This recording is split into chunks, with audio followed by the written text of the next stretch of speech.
Ustaz, bolehkah seorang wanita pergi haji atau umroh tanpa mahram bila wanita itu janda?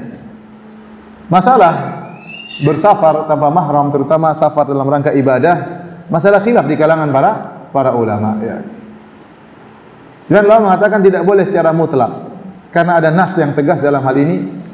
Tatkala seorang sahabat datang menemui Nabi sallallahu alaihi wasallam, kemudian berkata, "Ya Rasulullah, sungguhnya ya istriku berangkat haji. Sementara saya sudah tercatat untuk mengikuti jihad ini dan itu." Maka Rasulullah SAW menyuruh lelaki ini untuk tidak berjihad, tapi untuk menemani apa? Istrinya berhaji. Ya. Jadi Rasulullah SAW menyuruh dia untuk menemani istrinya yang sedang berhaji, safar dalam rangka ibadah. Kemudian juga dalam hadis, ya, la yahillu imra'atin tu'minu billahi wal yawmil akhir an tusafira masirata yaumin wa lailah illa ma'adhi mahram, atau kama qala Nabi SAW. Tidak halal bagi seorang wanita yang beriman kepada Allah dan hari akhirat untuk bersafar dengan safar sehari semalam kecuali dengan apa? Mahramnya.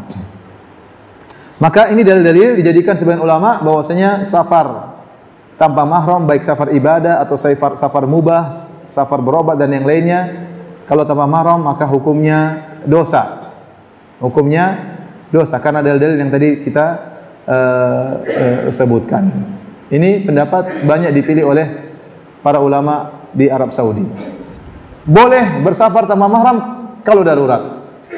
Contoh, seorang ingin berobatnya harus di luar kota, sementara tidak ada mahramnya atau suaminya masih di luar negeri, nggak keburu, maka darurat nggak jadi masalah. Kalau darurat semuanya membolehkan. Oleh karenanya dalam hadis Ummu Salamah radhiyallahu taala anha, waktu beliau berhijrah tanpa mahram, suaminya lebih dahulu di mana? Di Madinah. Abu Salamah lebih dahulu pergi ke Madinah, sementara Ummu Salamah di Madinah. Ya. Abu Salamah tidak datang untuk menjemput Ummu Salamah karena kondisinya tidak memungkinkan. Maka Ummu Salamah akhirnya pergi berhijrah bahkan ditemani oleh seorang laki yang bukan mahramnya. Tapi ini darurat. Ini darurat. Jadi maksud saya kalau safar karena darurat maka boleh meskipun tanpa mahram. Tapi yang kita bicarakan yang tempat perselisihan safar bukan darurat seperti haji ataupun umrah. Pendapat pertama tadi saya sampaikan hukumnya haram secara mutlak. Kalaupun dia haji atau umrah tanpa mahram, maka hajinya sah tetapi dia berdosa. Umrahnya sah tapi dia berdosa. Pendapat yang kedua, bahwasanya masalah safar tanpa mahram ini adalah masalah muamalah, bukan masalah ibadah. Dan asalnya masalah muamalah ilahnya diketahui. Ilahnya diketahui, sebab pengharamannya diketahui. Berbeda dengan ibadah, asalnya ibadah sebabnya tidak diketahui. Seperti kenapa salat zuhur 4 rakaat, kenapa salat subuh 2 rakaat, maka tidak perlu kita ketahui. Tapi kalau kenapa ini haram, kalau masalah muamalah diketahui sebabnya. Oleh karena sebagian ulama ini juga dikuatkan oleh Syekhul Islam Ibnu Taimiyah berpendapat bahwasanya safar kalau tanpa mahram sementara ilahnya sudah tidak ada, karena ilah diharamkan safar tanpa mahram karena masalah keamanan, dikhawatirkan wanita tersebut diganggu, dikhawatirkan wanita tersebut ya tersesat atau macam-macamnya. Ya, tatkala ketakutan tersebut hilang maka tidak mengapa. Makanya mereka mempersyaratkan jika seorang wanita bersafar dengan teman-teman yang amanah maka diperbolehkan. Seperti safar dalam rombongan umrah, safar dalam rombongan haji, ya, safar dengan teman-teman yang amanah ini diperbolehkan. Ini pendapat juga dikuatkan oleh Ibnu Taimiyah rahimahullah taala dan juga Syekh Sa'ad Al-Khathlan, salah seorang anggota kibar ulama. Dan terus terang saya lebih condong pada pendapat yang kedua. Ya, saya lebih condong kepada pendapat yang kedua. Tetapi saya katakan kita tidak bermudah-mudah mengambil rukhsah dalam hal ini. Terutama lagi istri-istri Nabi berhaji tanpa mahram setelah wafatnya Rasulullah sallallahu alaihi wasallam. Ya. Tapi kita tidak mengambil keringanan ini kecuali benar-benar mendesak. Ya. Contoh seorang janda tidak ada yang menemani dia sama sekali. Ya. Tidak ada kakaknya, tidak ada adiknya, sementara dia ingin umrah. Ya, saya tidak bisa melarang. Ya, karena ada sebagian ulama yang membolehkan. Selama ditemani dengan teman yang amanah, yang secara umum kita bukan mengatakan terjamin 100%, tidak. Secara umum safar tersebut aman dan biasanya safar sekarang aman. Biasanya pesawat tidak meledak, ya biasanya ya ada pesawat meledak atau pesawat macet di tengah jalan, itu jarang-jarang ya.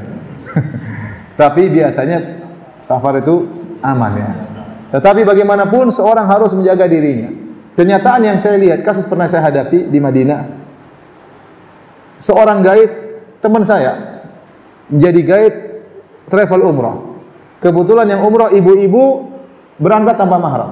Akhirnya terjadilah cinta kasih di antara mereka. Dan ini kenyataan. Sampai akhirnya dia nikah padahal dia punya istri, teman saya punya istri. Akhirnya datang ke rumah kemudian mengeluhkan, istrinya datang nangis-nangis dan macam-macamnya. Terutama safar yang lama. Contoh haji. Ini juga kasus saya hadapi. Haji. Seorang laki haji tanpa istrinya. Ya tidak apa-apa. Ada seorang wanita haji tanpa suaminya. 40 hari berpisah dari istri, berpisah dari suami, akhirnya ngobrol-ngobrol, akhirnya timbul semacam pacaran sebenarnya. Dan itu kejadian. Makanya ulama yang mengatakan tidak boleh safar tanpa mahram secara mutlak itu juga pendapat yang kuat. Tapi setelah saya timbang-timbang, saya katakan pendapat yang mengatakan selama ada teman-teman yang amanah, ya, maka dibolehkan, tetapi dengan kondisi-kondisi yang terdesak. Ya. Tapi kalau kita tahu seorang wanita tahu dirinya lemah imannya, ya, maka dia berhati-hati. Ada yang mengatakan, Ustaz, umur saya sudah 45 tahun, apa ada yang mau? Ya ada, umur 70 tahun mau sama ente. Ente 45 masih cantik di mata laki-laki berumur 75 tahun. Jadi seorang tetap bertakwa kepada Allah, apakah dia pergi dengan mahram atau dengan tanpa mahram.